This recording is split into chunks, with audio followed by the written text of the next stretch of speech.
All right, so get this. Assassin's Creed in feudal Japan, finally right. I mean, people have been waiting years for this. The hype is real. Everyone in their gamer buddy is pre-ordering, and then, bam, delay. Yeah. But, and this is the real kicker, not just any delay. We're talking Assassin's Creed Shadows, pushed all the way to 2025. And let me tell you, the rumor mill. Oh, yeah. It's churning. Right. So naturally, you've got questions. We've got GameRank's take on this whole thing and the Ryuko Sensei's breakdown. So let's dive into why this is way more than just your average, oh, we need a bit more time kind of game hiccup. Yeah, it's definitely a bit more than that. Right. Yeah. Like, what's wild to me is that this isn't even, one of those like, oh, we just need to like polish the graphics kind of delays.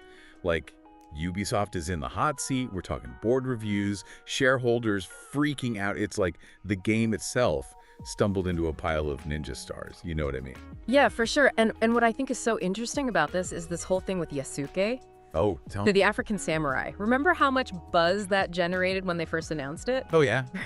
So, like, initially, all these whispers were like, oh, this is the controversy. Is it? They're gonna get in trouble.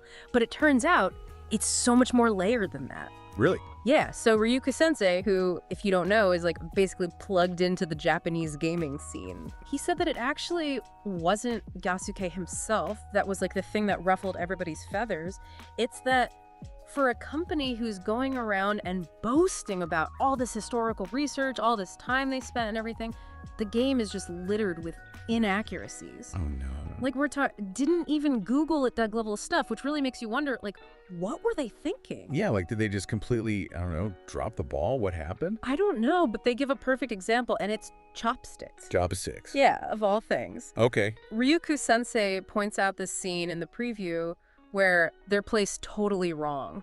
Like, this is like Chinese custom wrong, not even close to Japanese tradition. Oof, that's It's like a facepalm moment. Yeah, like you're gonna make a game about a culture and miss that. Exactly. It's like, come on. And this seemingly small detail, as GameRanks pointed out, might actually be a symptom of a much bigger issue, Which is?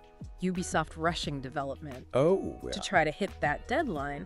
So they supposedly pushed back on historical verification, getting those cultural consultants involved, until way too late in the game. Oh, no, really. See, that's what I think is so ironic about this whole thing, right? It's like they were so set on finally giving the fans what they wanted, this feudal Japan Assassin's Creed, a setting everyone's been asking for years, that they might have actually completely sabotaged themselves. totally. Like, how do you come back from that? Right, and it wasn't even just the chopsticks thing. Oh, really? Yeah, Ryuko Sensei pointed out a bunch of other things that had Japanese gamers kind of like scratching their heads.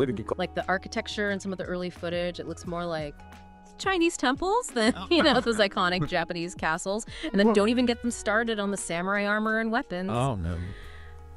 Apparently there's some real head scratchers in there. So it's like death by 1,000 cuts for Ubisoft here. It's not just one big blunder. They made like a bunch of little ones. Exactly. It's all these inaccuracies just adding up. It's like they were so focused on just checking boxes like samurai, check, katana, check, that they forgot to actually like capture the heart and soul of feudal Japan, Totally. And it's a shame because, Ubisoft had previously set the bar so high with their other games. I mean, think about it. Have you ever gotten lost in a game world because it felt so real, so well researched? That's what they used to do so well. Yeah, for sure. And that's what made those games so immersive, right? Right. It wasn't just about the story or the gameplay. It was about like actually feeling like you were there. Yeah.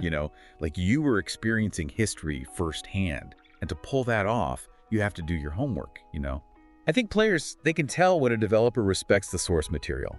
And they're way more willing to forgive those creative liberties when they see that attention to detail. Oh, absolutely. Which brings us back to Shadows, right? It feels like that trust, that understanding between the creators and the players, it's been shaken, so can Ubisoft actually rebuild that? Yeah. What do you think they need to do to win back the trust of gamers, especially in Japan? That's a tough one. I mean, they can't just like wave a magic wand and fix everything, right? It's going to take more than just delaying the game a year. They need to show a real commitment to getting it right. So what? Like bringing in those cultural consultants earlier in the process would be a good start. Yeah, definitely. Maybe even get some Japanese developers more involved on the creative side. Okay. And I think transparency is key here. Like, Ubisoft needs to be open with players about the steps they're taking to actually address these concerns.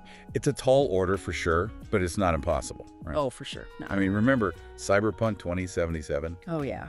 That launch was, to say the least, rough. Very rough.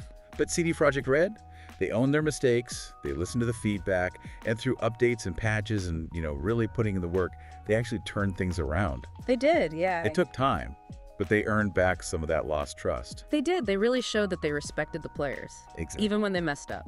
Even when they messed up. And because of that, I think players were a lot more forgiving. So the question is, can Ubisoft pull off a similar comeback with Assassin's Creed? Shadows. It's too early to say for sure, but the stakes. Oh, they're high. They're very high. This isn't just about one game anymore. Right. It's about Ubisoft's reputation as a whole and their relationship with their players. It's a big deal. And you know where it gets really interesting, to me at least, is this whole thing isn't even just about gamer trust anymore. Right. It's about, cold, hard cash. Oh, yeah. We've talked about those dipping stock prices. Right.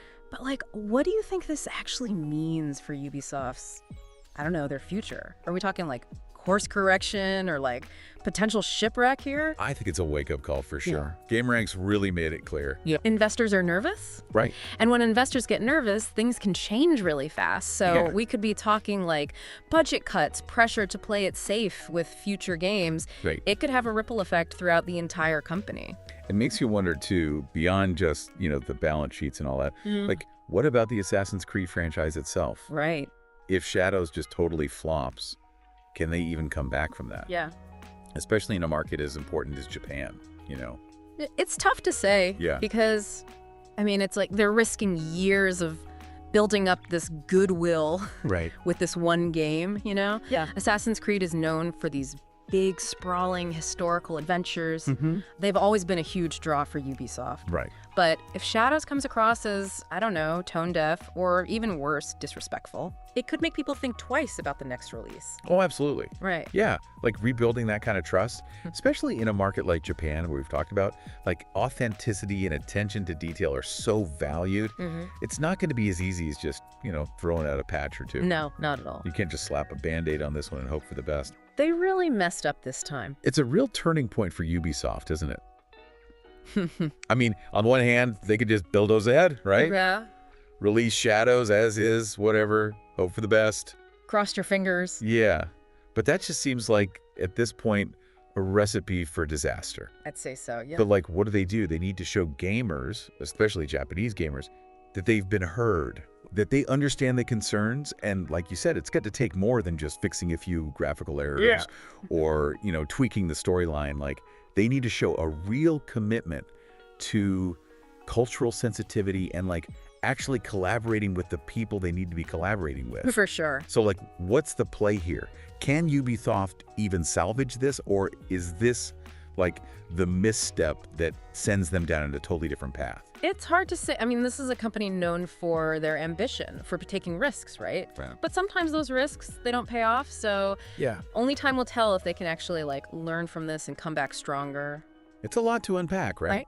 We've got cultural representation, game development, financial stakes, even a little bit of corporate intrigue in here. A little bit, yeah. It's crazy to think that this all stems from a delayed video game. It is wild. But I think it's also a really good example of just how much the games industry has changed, even in the last 5-10 years. Absolutely. This is a big deal, and it's not just about the games anymore, It's about everything surrounding them. So as you're out there navigating the digital landscape, here's something to think about.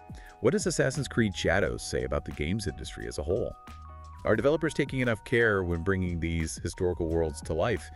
And what responsibility do we have as gamers to demand better? It's something to think about. Until next time, happy gaming.